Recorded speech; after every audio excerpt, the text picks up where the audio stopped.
is well and blessed. Happy new moon in Scorpio. Today is Tuesday, November 17th or 18th. One of those 2 days. I'm going to go with the 18th.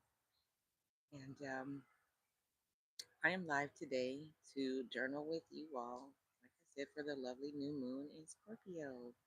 So I am going to wait about a minute and give people an opportunity to hop on, and then we're going to get started. And guess where I am? I'm outside in my backyard, and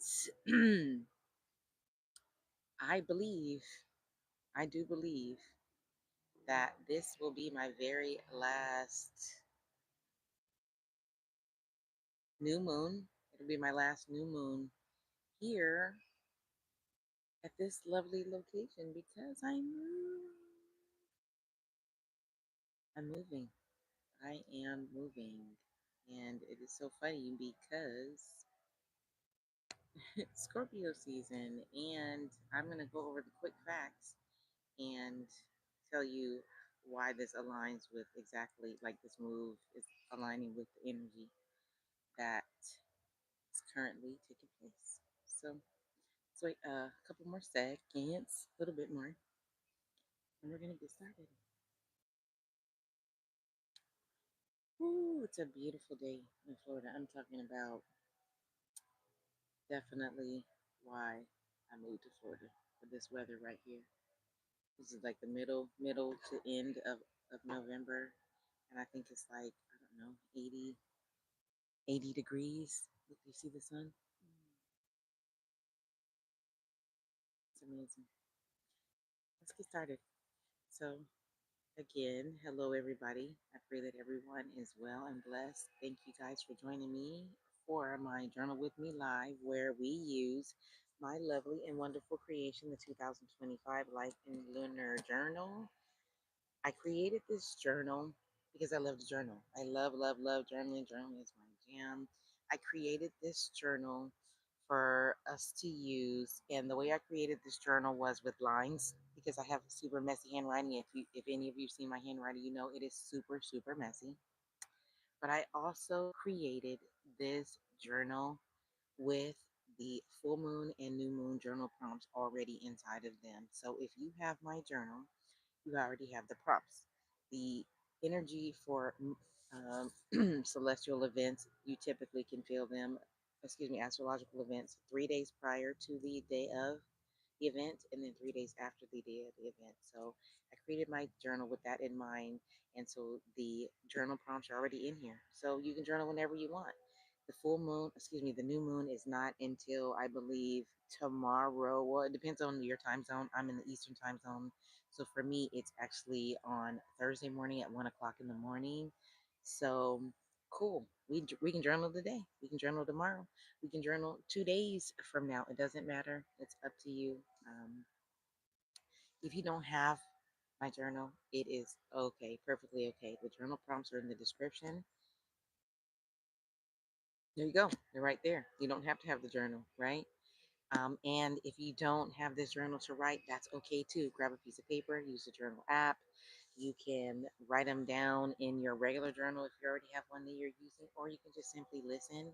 And as I read the journal prompts out, or if you look in the description, you read it, answer it in your mind.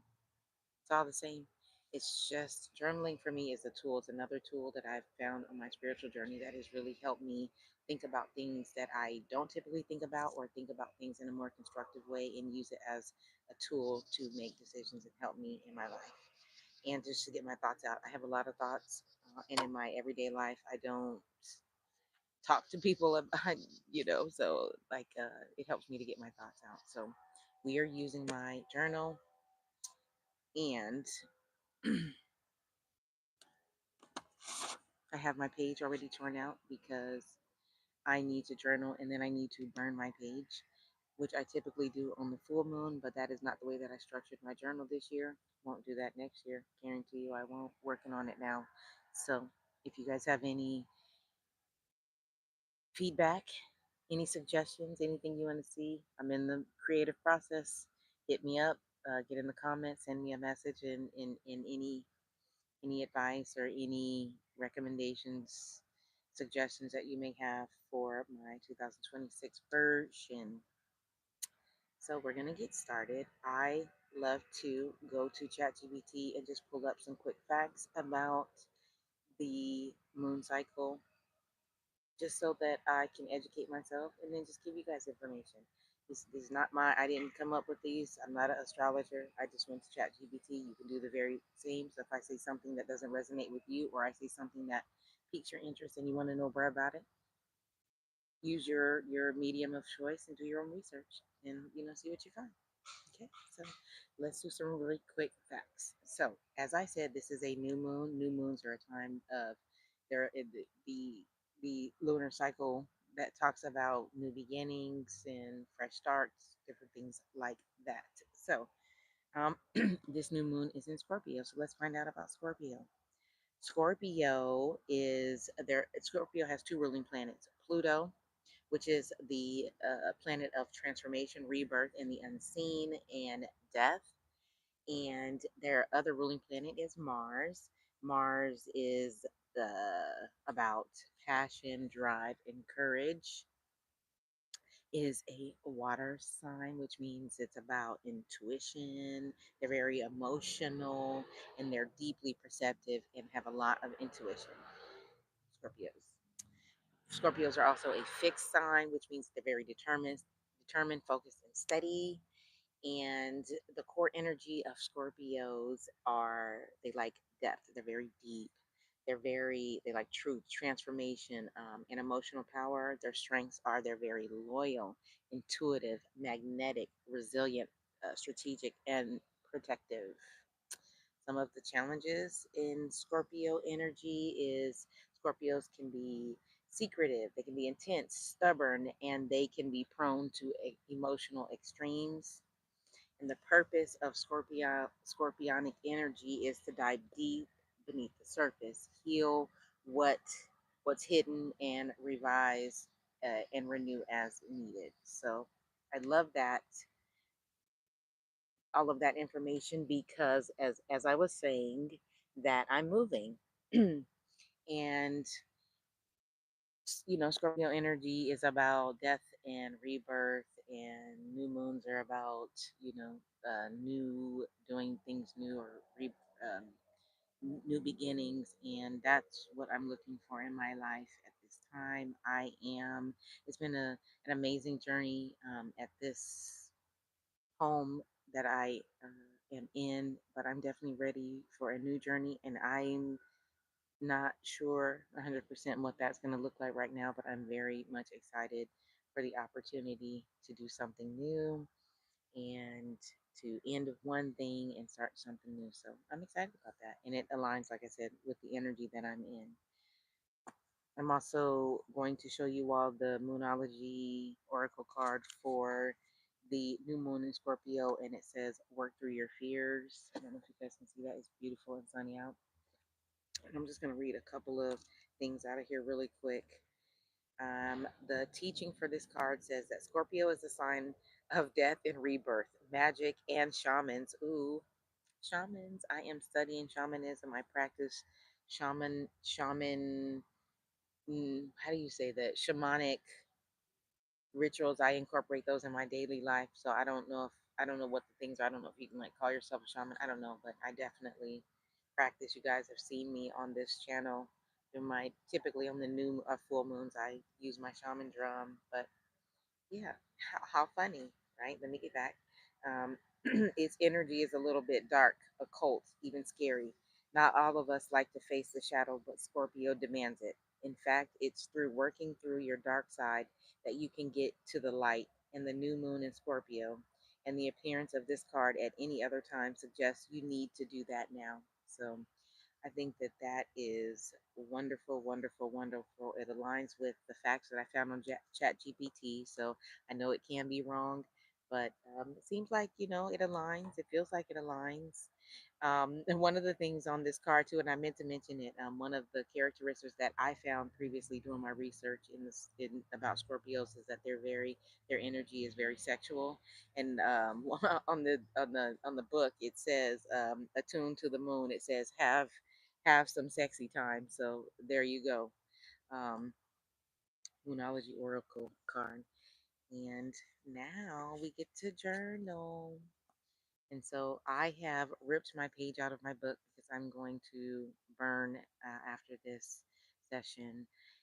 I love to, before I journal, I love to take some deep breaths, 3 deep breaths just to get centered and clear my mind. And then we will read the prompts. I didn't even bring a pen, so I'll just answer them out loud and then we will be done. So, 3 breaths, or I like to take 3. It's up to you. Do it. It's freestyle. Do your thing.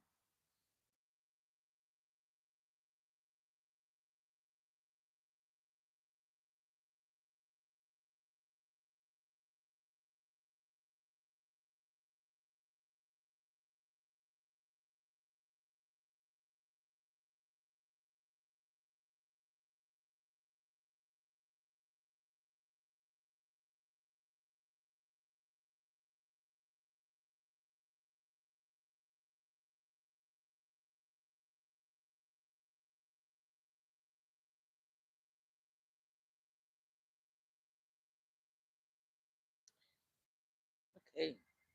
So, the very first question says, what deep emotional transformations am I ready to embrace? I will read it again. What deep emotional transformations am I ready to embrace? For me, I am ready to, I'm not sure about emotional. I guess maybe it's emotional, but I'm definitely ready to embrace this upcoming move that I have. It's so uncertain. I have no idea where I'm going, and I'm okay with that. And emotionally, I guess, emotional transformation, just embracing the emotions that it comes with, like leaving this home. I love this home. It has been so amazing, and I could go on and on and on at a different time about just all the blessings and amazing things, about this home. And so, just going through that process, because it is going to be a grieving process to let go of this place.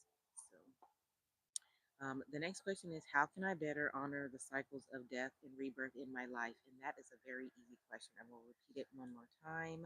How can I better honor the cycles of death and rebirth in my life? And for me, I would say, honor the cycles of death and rebirth by knowing that life is all about cycles. And they talk about like the ebbs and the flows, the tides, coming in and out, the moon cycles. There are times when you look up in the sky and you can see the moon when it's closer to the full moon, and then times like now where it's a new moon, you can look up in the sky and there is no moon.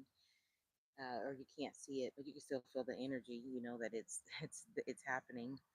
It's also like, the tarot card, the Wheel of Fortune, Ferris wheel.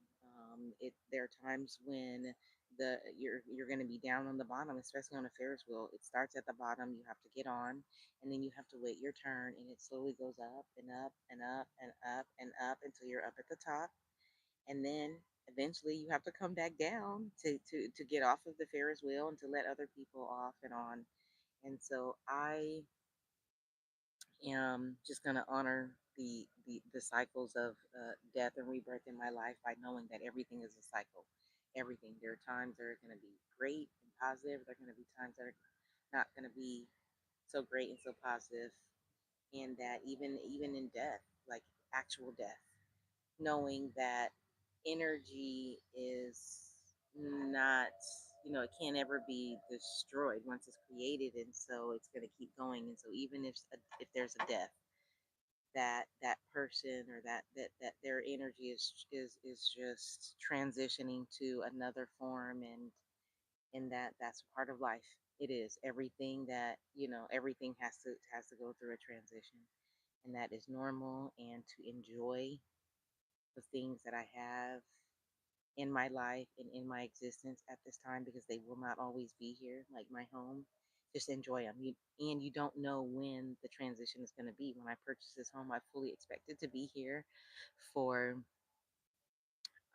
to allow my daughter to finish high school, and then at that time make a decision. I definitely didn't expect to, or think that I would be here just for 1 year, and so, you never know when things are going to transition. And so, honor the transitions, the deaths, the rebirths that happened in my life. Use them as an opportunity to learn the lessons and to grow and to enjoy it, the good, the bad. Learn the lessons, and yeah, rebirth and death. It's not bad. It's not all bad. It may feel bad in the moment, but even those feelings, they transition, they move on. They're real intense initially, and then they subside and they fade. And so that is what I have today. Thank you guys so much for joining me for this lovely new moon and Scorpio journal with me live. Thank you so much for joining me in all of the journal with me's that I've had at my this lovely home and this beautiful, oh my gosh, this place is so beautiful and amazing. You guys get to see it, say goodbye to it. And yes, I will talk to you guys in the very next one. Be blessed. Bye bye.